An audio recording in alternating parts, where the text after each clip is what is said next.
Welcome back to Everyday Garage, guys, and what we really should be doing in this video is pushing this thing out, because I really need to paint the front end sheet metal, because it's really the only thing keeping me from really just finishing out this truck, because my goal is to finish out this whole truck with the front end, and then once it runs and drives, we'll go ahead and do the bed. You know, I really want to get to the fun stuff, but what I decided to do this video, guys, was I think I'm just going to get this thing running and driving this video. And that sounds crazy, but we already have the steering and the shifting hooked up and the linkage ready to go. And I know I said in the last video it would be kind of hard, but let's just tackle it so that I don't have to push this thing in and out. I can drive it in and out of the garage.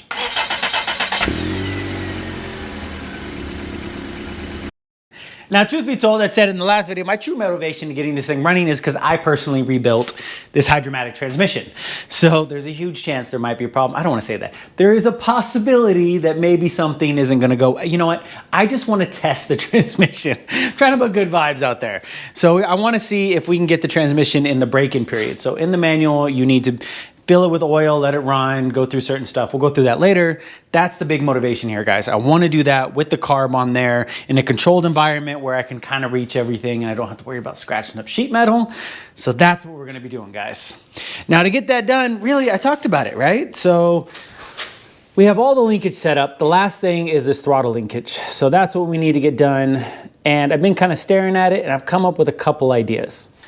So over here on the workbench, I've got all kinds of like brackets for throttle cables. I even picked up this. This is stuff I bought a while ago because I knew this was going to be a problem. I've got a throttle cable in case this doesn't work.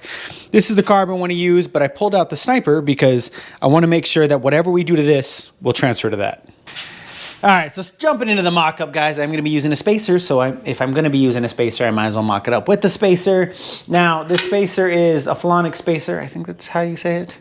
It's the reason I'm using a spacer is to help with heat soak from the headers and stuff. It's supposed to be good for the ECU on the sniper, something like that. Somebody recommended it, so I was like, sure, if it helps, you know, that expensive thing not break down, I'll go for it. Plus, this is supposed to be able to act as a gasket. So if you need this, you don't need a gasket, is what it says. Do I believe it? I don't know. But we're gonna leave it there for now. Also, I already put in the extended studs. So that's kind of what it looks like. Yeah, it looks ugly with that spacer in there. All right. Oh, that's actually backwards. I want the throttle on this side. All right, I went ahead and threw on this bracket, which I think is the one I'm gonna go with most. It's a cheap little bracket and it fits both this and the sniper. So whatever we do here, we'll be able to do over there.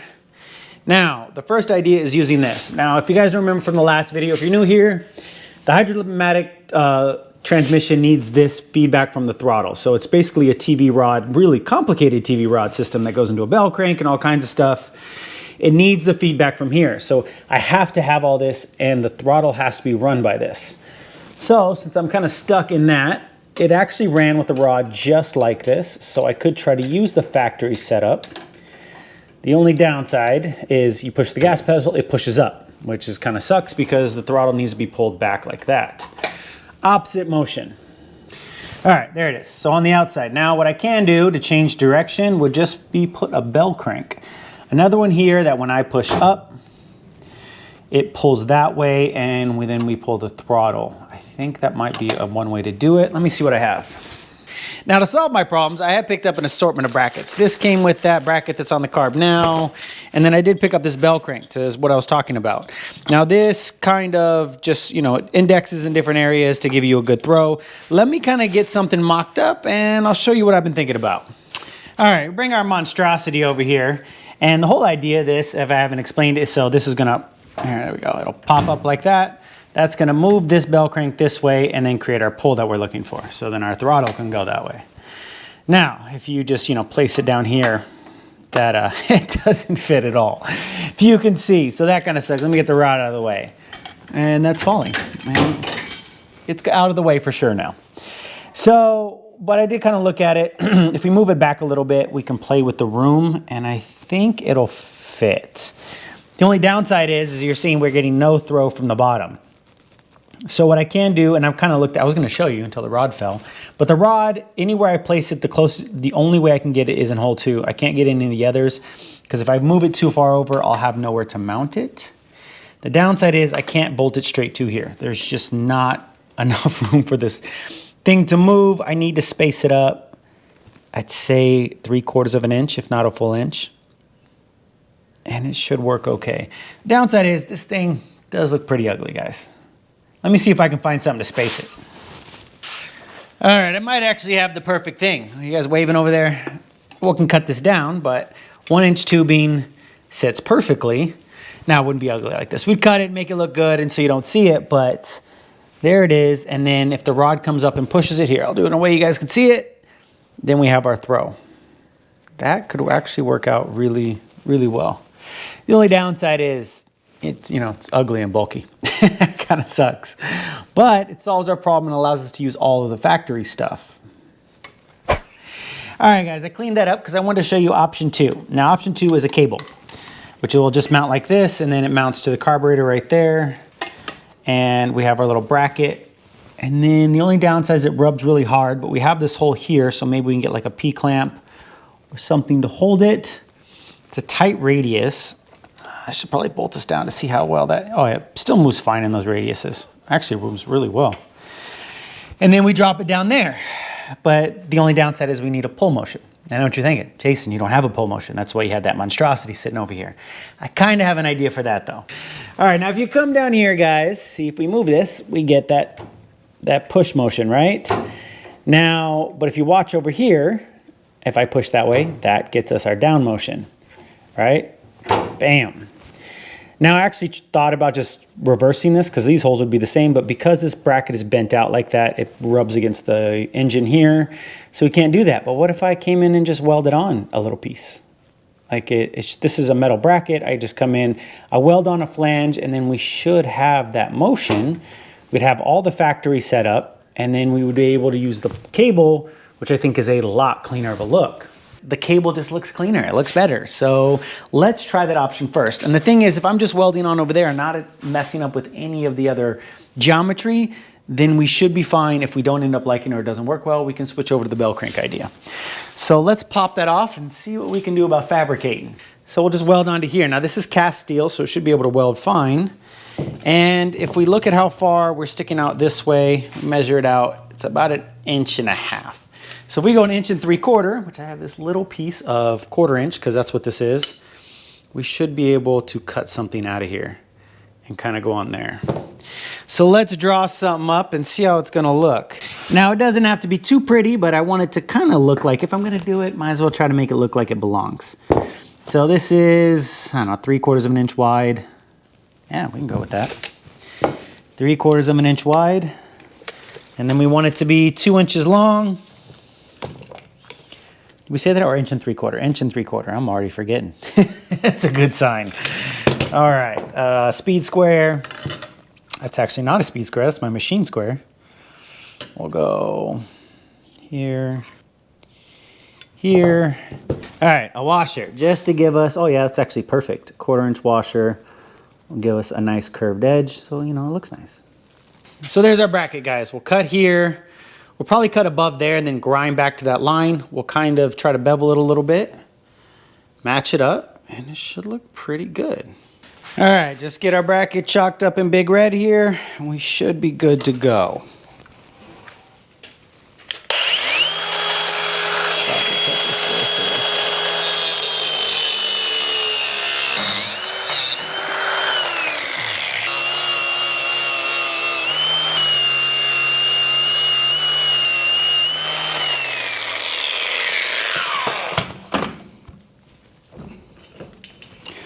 Hot, hot, hot. Oh. All right, who needs fingertips? Let's put some gloves on.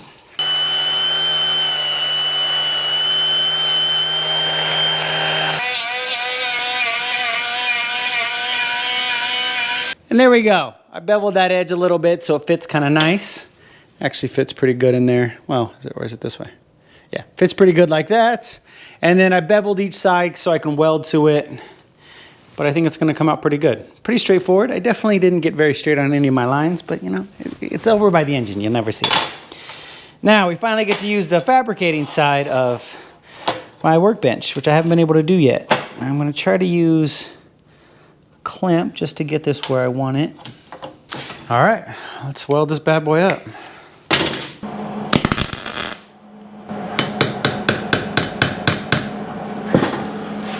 Just trying to straighten that out. It's got a little crooked because I couldn't get it flat. Let's see.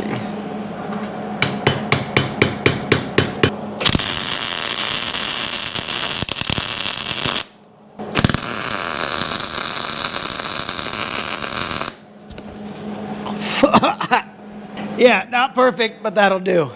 Well, there's the end result, guys, and well, not pretty. It works good enough. And I didn't get enough paint away, so it got a little contaminated, but it's actually gonna work out pretty well. But if you can tell, I got a little off center. So we'll make sure we get the line straight for the hole we need, and then, you know, kind of grind it to make it look better.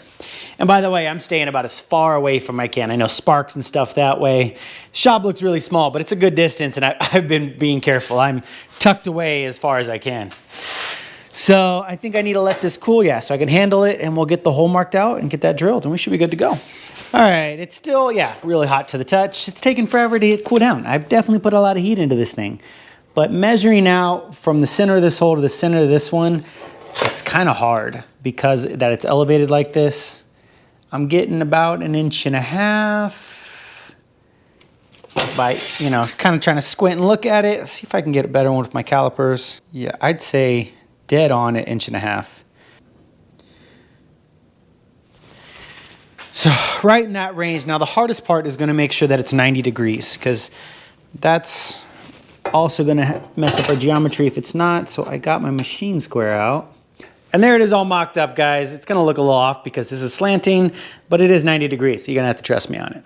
And this is 1.5 inches over. Now I just need to take it over the drill press and get this drilled out. Man, this thing has been neglected. I haven't used this in a minute, if you can tell with all the dust that's on it. But this old thing needs to get back to work. I'm going to punch it out.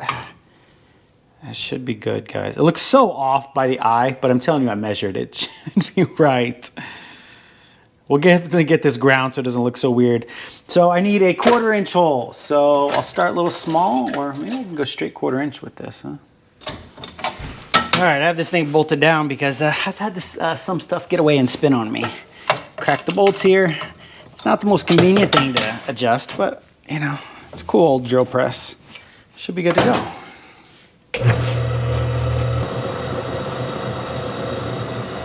There we go. Might be a little low. I don't know. Let me go ahead and clean this up and see if I can get it to look right.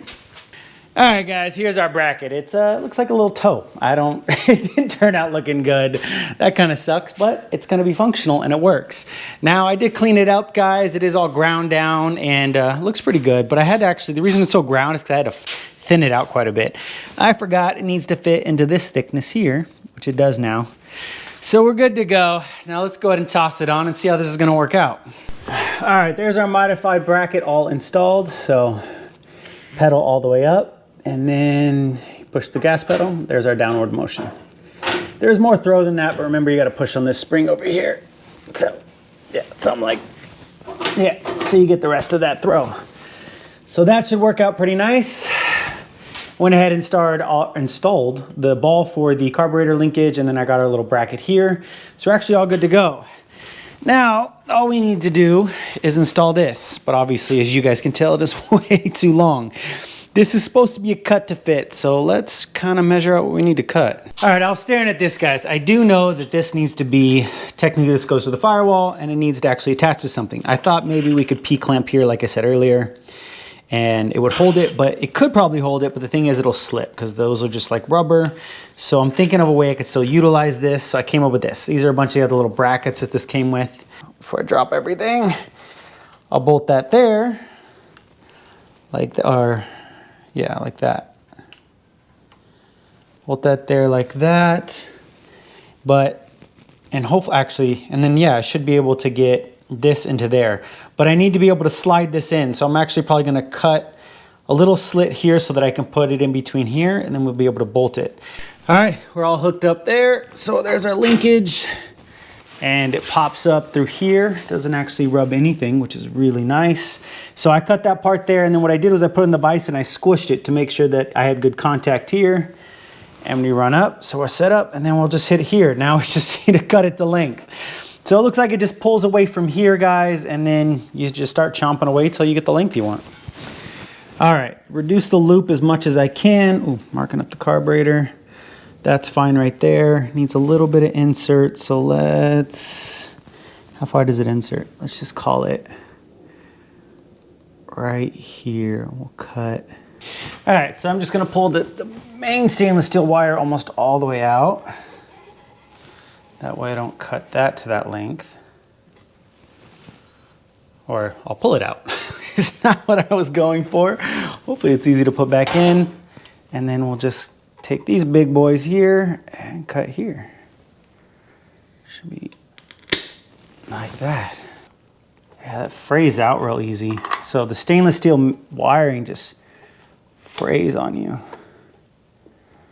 So you guys know a secret to this, you know, put it down in the comments. I won't see it till I'm done, but it'll be good to learn for the future. Man, this does not want to go back in there. There we go. That'll do. I think right where it's good. Quick little cut here. No turning back. It's slightly too long, which is actually kind of good because then when we get the holly on there, I can just keep cutting this cable shorter. But I'm gonna hit the pedal. You guys keep an eye on the throttle.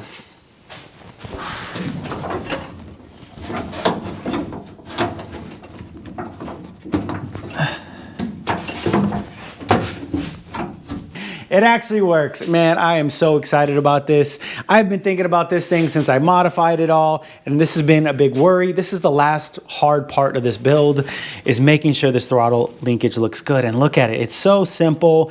I'll come in here and then just cut this bracket down a little bit, brace it so it's not wobbling, but that way it's not up against the valve cover. We don't need any of that extra, but everything else just looks good. You can see that it's not rubbing. It's close, but it's not rubbing up against the intake there, and we have full throw. I was actually really surprised by that. See if I can actuate it down here. So there it is, and then all the way in, and then hold on. Oh, you actually got to really pull for this one. Come on, where are you at?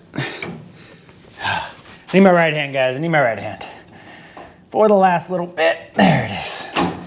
Now it is really, really tough pushing against this spring here, especially against all the linkages. So that's why it's tough, but I have it, the full throw, and by the time it gets there, the secondaries are open. So that's full throttle.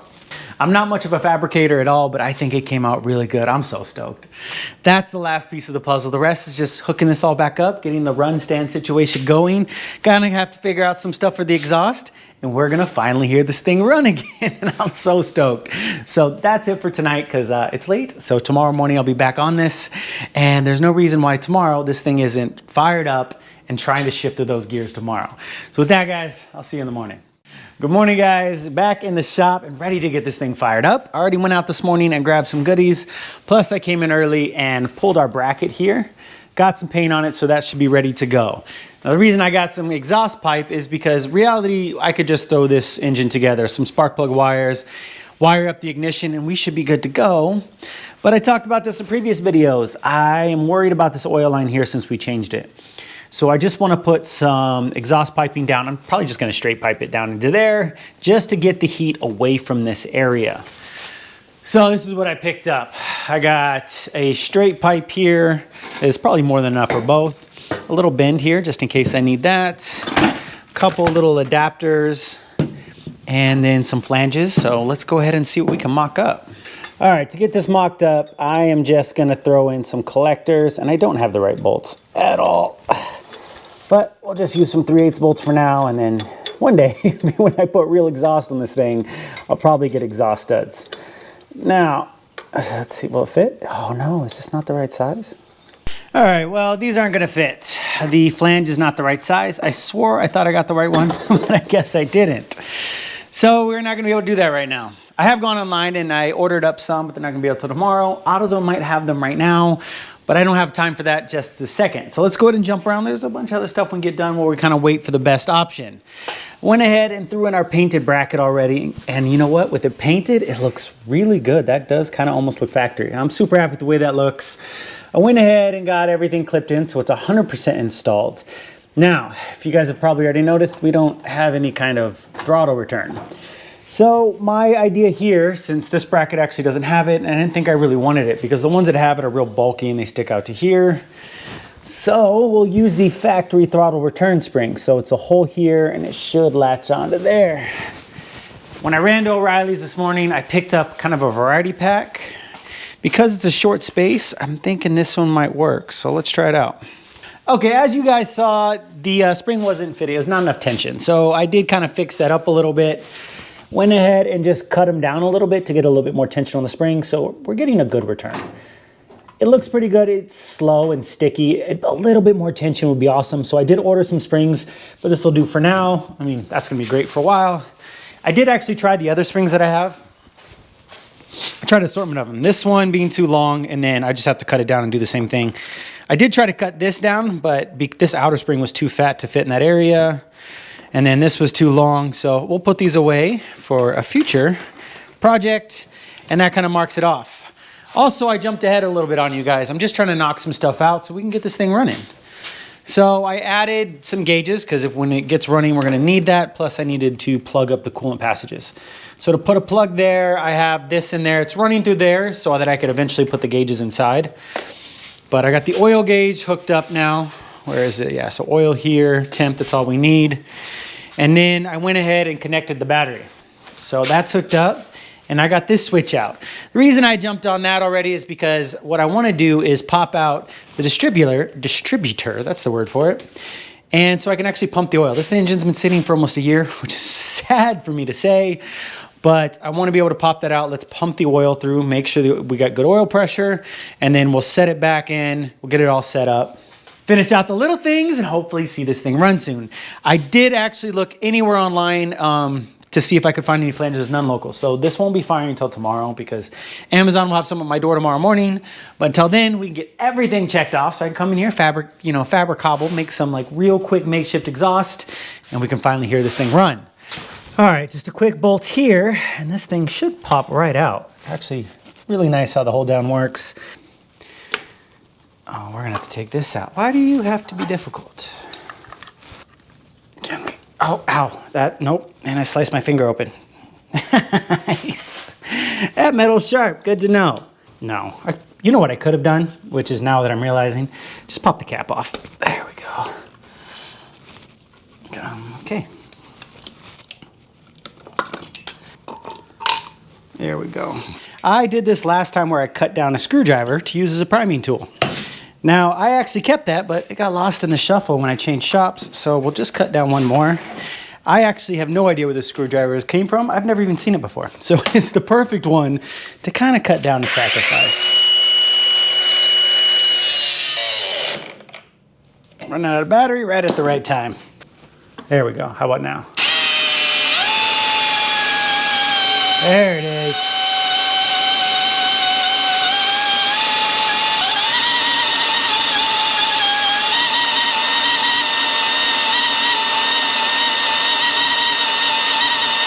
All the way up to 50 pounds, I'll take that. All right, let's hold off for a second and see if we're leaking from those oil lines. The new lines over here I made actually look pretty good. No leaks, but we are leaking over here. So let me see what's going on there. I think it's just been manipulated too much, so maybe I can move it further back or something. I'll have to check it. All right, I actually took it out and messed with it. You can see it's, oh, there you go. You can see it's really loose. I think the fitting in here is kind of totaled. The little brass knurl that goes on here. So I think I'm gonna have to get new fittings, which is fine. As long as we know that that needs to get done. I can get that when I pick up the rest of the exhaust stuff. I am gonna try to spin it up a little bit more just to see if we can run some oil through, and then we'll go ahead and throw the distributor back in. I'll take that oil pressure. And we're still leaking over here. Not as bad, but definitely something I need to fix so I don't leak out when I'm actually running this thing for a couple minutes. I'll just drop that everywhere. So still no leaks from the actual oil lines though, which is really nice. So we can definitely know those are gonna be good. Actually, before I get the distributor back in, I think I wanna put some oil in the transmission. The reason I wanna do that, well, there is a little bit in there, is because when you start turning it over, it does act, even in neutral, it does activate the pump for the transmission. So I went and bought this bad boy today. I did put some in there just so, you know, nothing rusted out or anything while the transmission was sitting there. So, but I needed to know how much I put in because I have to put a certain amount back, so this actually measures it out. So I got my quarts and stuff. Let's go ahead and drain the transmission out and get that thing filled up properly so we can start turning this engine over. Nice thing about this old transmission is it actually has a drain pan. So, should be good to go. Is that clean in there? Yeah, it's clean. Go.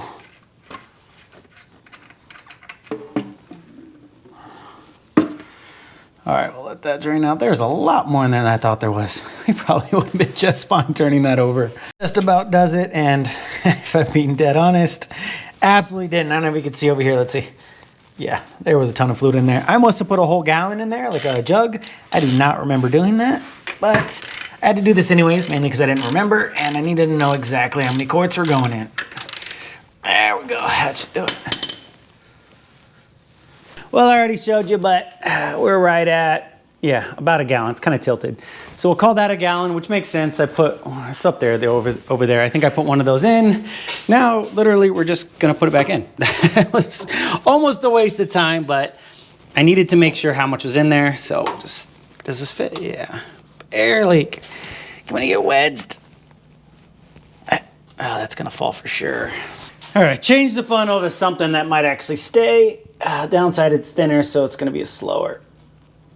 Oh, there we go. Not bad. I was worried about making a mess. Come on. All right, all of it's back in. Okay, so the reason why I had to measure it out, because for the break-in, you need a total of 6 quarts.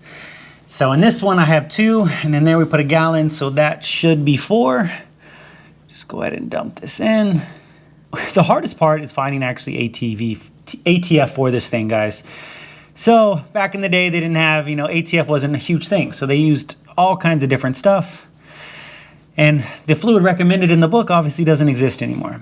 So the standard that everyone uses on forums and stuff is Dex 3. Oh, hit my head, nice.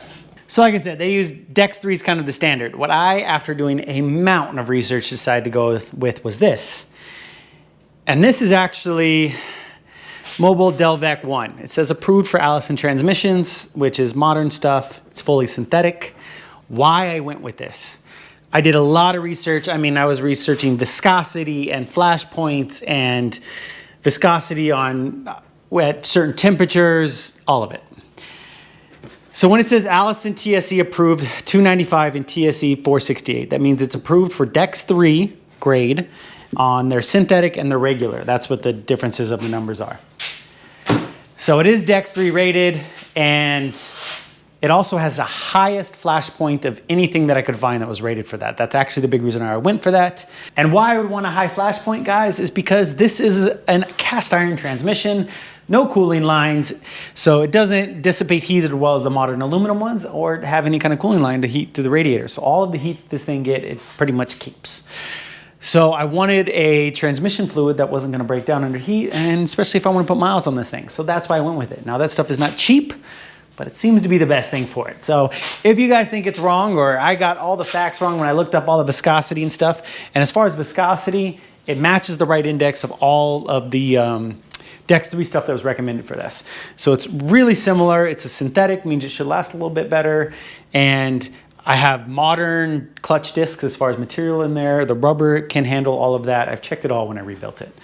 So it should be fine and good to go. That's all I'm saying. All right, let's move on. That's my spiel on ATF. Now, last thing I want to do, guys, is while we're going at it, we should probably fill this ball up right here. Man, that thing is not the right size for anything. I wanted to wait a while before I filled this because I wanted all that ATV we put on there to set up. So if this thing leaks, there's nothing more that I could do. This may leak over here, but I can still tighten that more. I don't know how tight I need to make that yet, so I'm not worried about that. All right, now these things suck, so I'm just gonna sit here and pump my life away. Okay, I cleaned up my giant mess under there. Now I'm just gonna take this out and just try to find the compression stroke. Got my switch hooked up, so I'll just kind of plug it with a finger. Oh, and we're already there. What's the luck on that one, huh? Now that I know I'm right there on the compression stroke, let's see where we are. Piston is coming up or down, I'm not sure.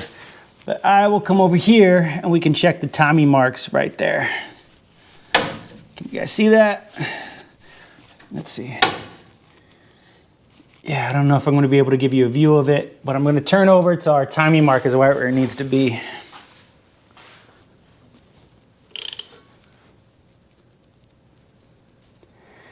Right there.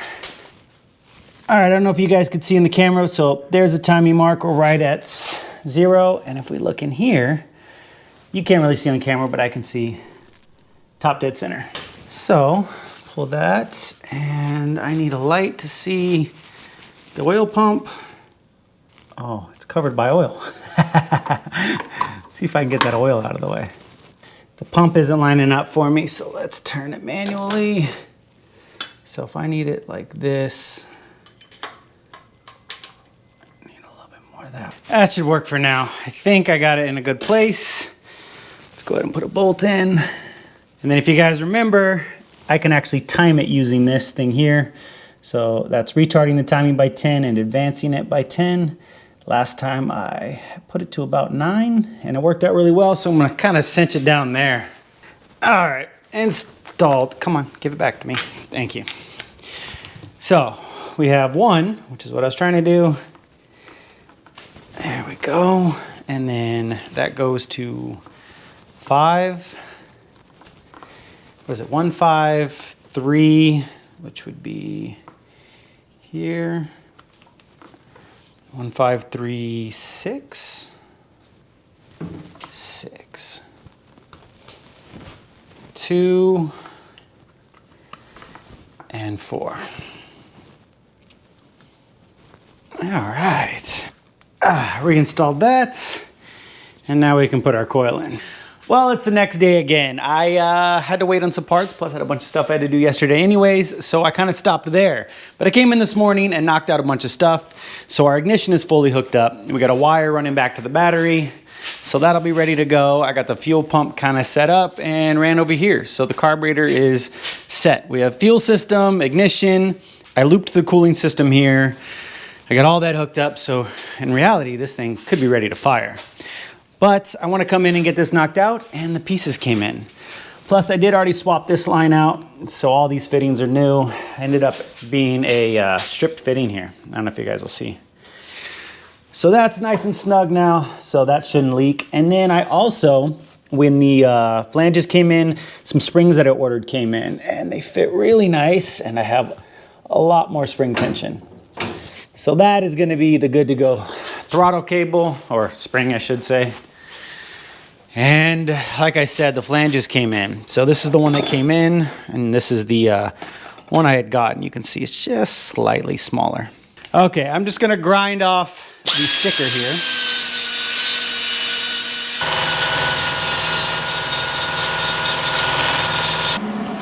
All right, let's get this welded in.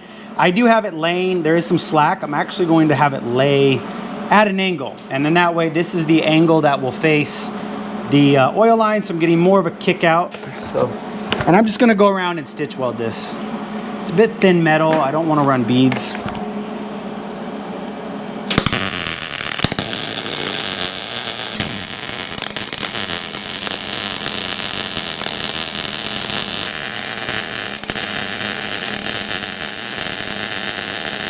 All right, that's one down. Set it over here to cool.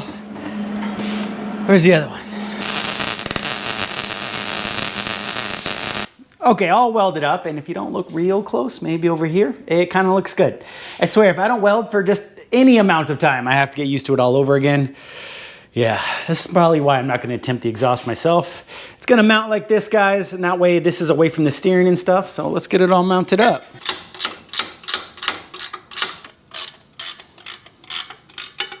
There it is. Not the prettiest exhaust you've ever seen, but that cuts out that way past the steering.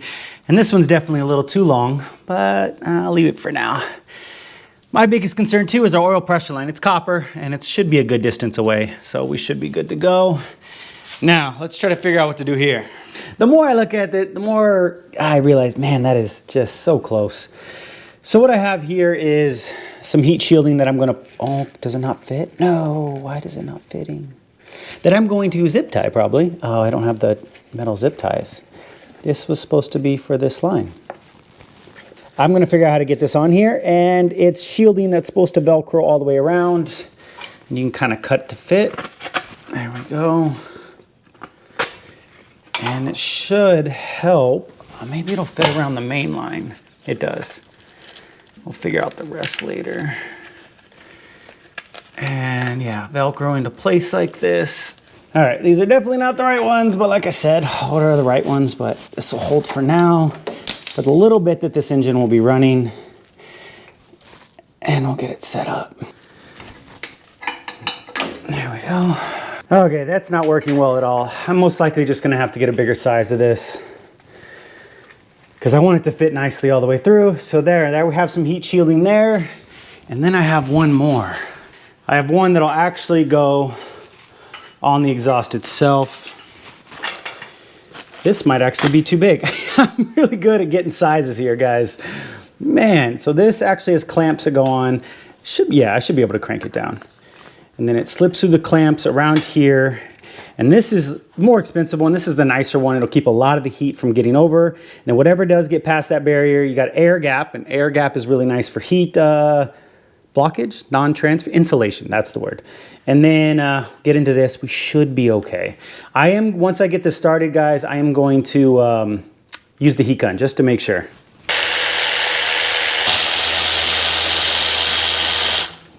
And there's a closer look. I think this is gonna be good.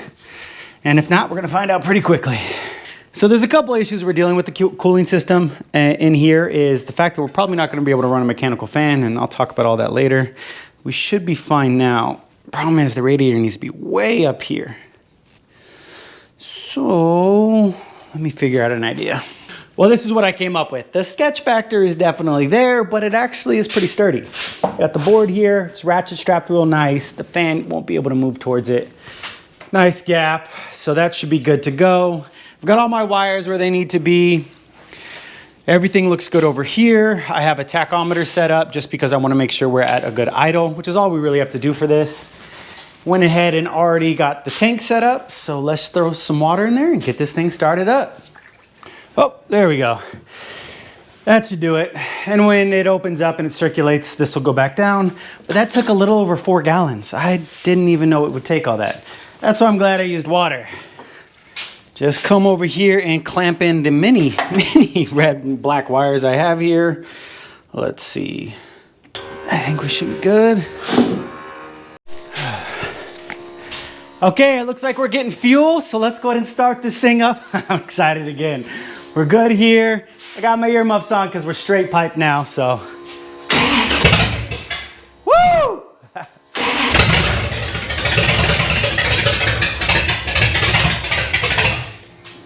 Let's check the idle on that. Where did I put my screwdriver? Maybe we need a little bit of choke. I had kept it open, but let's choke it a little.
There it is. It ran again. Man, it just runs so good. Great oil pressure. It took forever to heat up. That thing is awesome. I am a bit woozy though. Whoa.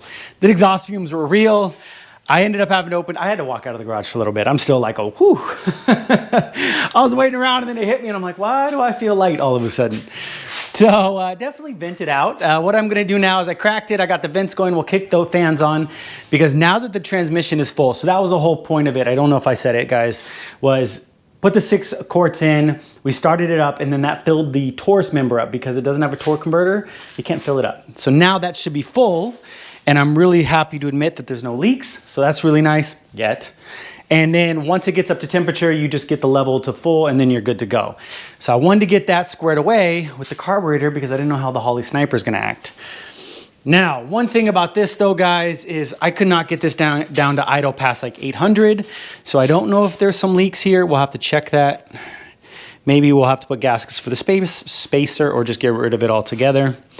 But this ran really nice. I'm super happy about that. Now, the last thing that we need to do is check the pressures. So I have it hooked into the transmission here, which is the pressure line.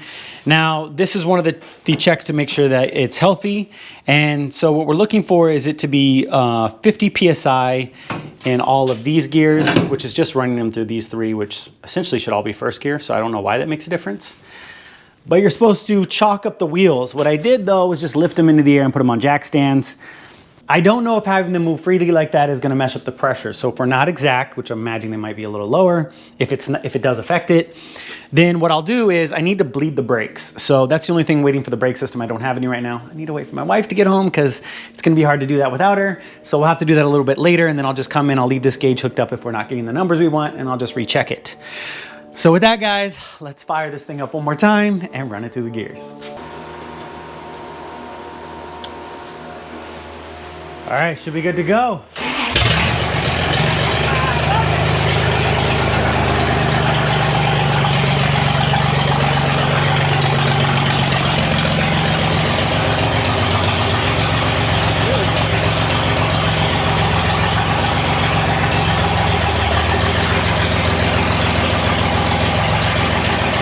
Yeah, turning.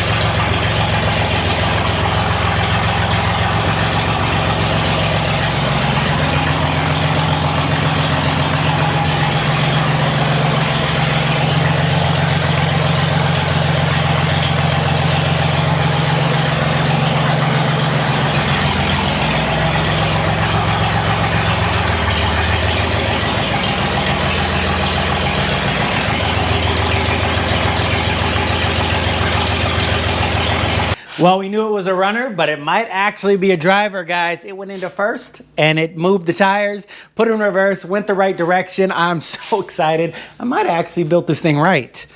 So, you guys saw, so I had talked about it before. The pressure was supposed to be 50. Well, once I got running, you saw it was about a little over 60. That's my fault. Actually, I went and looked in the book. It was RPM based. So around the RPMs we were getting, well, 1,000 RPMs are referenced in the book. It says 60 to 68 is normal. We're like 850. We're like 60 something. We're good. So those are really good pressures actually. And it did say you want no difference of pressures as you shift through the gears, or at least a maximum of 10. We had no. Every pressure, every gear was the same pressure is what I'm trying to say. So it's a healthy engine or transmission, that thing. And then when I put it in reverse, it pegged it. Now, I thought reverse was supposed to be about 90 PSI, it didn't be more. I don't know where I saw that, because when I went back in the book, it was 135 to 185. So it's healthy, it's doing exactly what it's supposed to. And best yet, there are no leaks. I can't believe that. There's no oil on the floor, no trans fluid on the floor. Safe to say, this might be a good driving truck. I'm excited, guys. I might have rebuilt some things correctly. Also, you guys saw the heat shielding that I did. Now, it came out pretty good. Saw on the heat gun that it was pretty hot here. But when I actually took the temp off of over here, even once it got up to temp was about 140 max, which is perfectly fine because engine oil usually runs about the operating temperature of the engine, which that was actually well below. So we're good to go there. That's gonna be good shielding. I'm definitely gonna have to get some thicker stuff that'll actually fit on here right, because yeah, that's already fallen off. But it's a good idea, and then I'll definitely leave that other shield on when we actually get the real exhaust on. The final exhaust is what I'm trying to say. Now guys, I just need to clean everything up and get it ready to go. There's a big mess of stuff I have everywhere. Also, I noticed this. Remember I said, oh, there's slop in the steering wheel. Well, if you come over here, and you guys notice the drag link just kind of moving there, I actually forgot to tighten that up altogether. So I'll get that squared away before we get this thing going. But my goal now is I'm just gonna wait for my wife to get home so she can help me bleed the brakes. And then the plan is to get this thing to drive under its own power for the first time since I started this restoration. It's not gonna be far. I just wanna drive it out to the driveway. Like I said, I wanted to be able to drive this thing in and out for all the other stuff that I need to do. And it's been just so much fun. It's given me so much more motivation for this project, just seeing it run, seeing it that much closer. So it's something I definitely want to do. So let me get everything cleaned up, guys, and then I'll bring you back when we're ready to start driving. Okay, it's the next day, and guess what? I have brakes. They're a little soft still. I think I need to get a little bit of air out, but they work fine. And I just threw a little bolt in here. Not enough threads, we'll get the right bolt for it, but it's just all kind of a temporary setup. Also, I came through and bolted this down so our steering is not as sloppy. Still needs to be adjusted a little bit, but we'll deal with that later. Also, I threw in the return spring for the pedal. I forgot about that, but now that it's in there, I was getting too much excessive pressure on the brakes without that, but it's good to go. And also, I think I already put it away, but I ended up filling up the steering box with oil because I forgot to do that. The oil that I use is over here. Oh look, I have a lizard running through the shop. I use Lucas Hub oil. So the reason I use this stuff is because it's thick like honey, and it gets into the bearings. It's not too thick to be not get in the bearings and stuff, but it's really thin or thick that it doesn't leak out of the seals. That's what I'm trying to say. Also, I noticed this leak. Now that leak is oil, and where it's coming up, if you chase it, is right here. And that is a valve cover leak. That's already leaking. I did kind of notice that already. I just wasn't sure when it was over here. I didn't know if that was dirt accumulation, so I kind of wiped it away. So we definitely have a valve cover leak. I'll take care of that later, which kind of sucks. And that's brand new since I rebuilt it, so it's not even that old. I really don't know why, so I'll just keep these kind of cranked down, and we'll deal with that when I bring the engine back in the shop. So that means I'm finally ready to drive this thing. I'm so excited. So the whole plan of this was to get it to a point where I could just drive it out of the shop and park it out there and then drive it back in. I don't have to push it in and out. And also I want to show you that for the brakes, I don't know, I showed this in a video when I first all set this up. The brakes aren't in the original location. So I went in and threw that, and also I threw the transpan in. So I have this remote kit. The tubing is too long right now, but I will deal with that later. So that's eventually just gonna mount there. But for now, it's full of fluid. So I got all kinds of things hanging out. It's not really roadworthy, but it definitely can drive out of there under its own power for the first time. So I went ahead and threw the fuel system in the cab, which is, I just picked it up and put it in there. And I ran the starter switch inside. So I actually started from inside the cab like I have a key. And then I used my floor dolly that turns into a bench for a seat. It actually worked really well. That way it fits under this metal rod that goes through. Put my hearing protection on, and let's start driving this thing.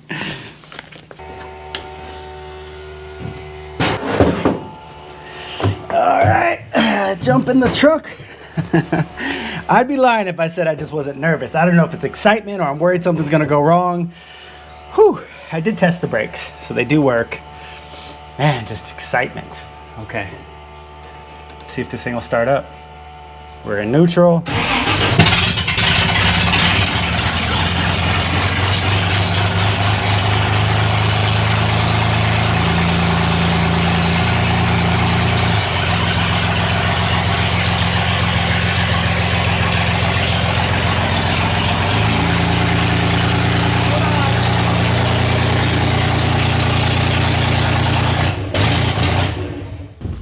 Okay, that was a false alarm. I have to redo that. The door was a little low and I was worried it was gonna hit, and then I actually had to measure. So I have an 80-inch opening and this thing sits at like 76 inches. I should barely clear.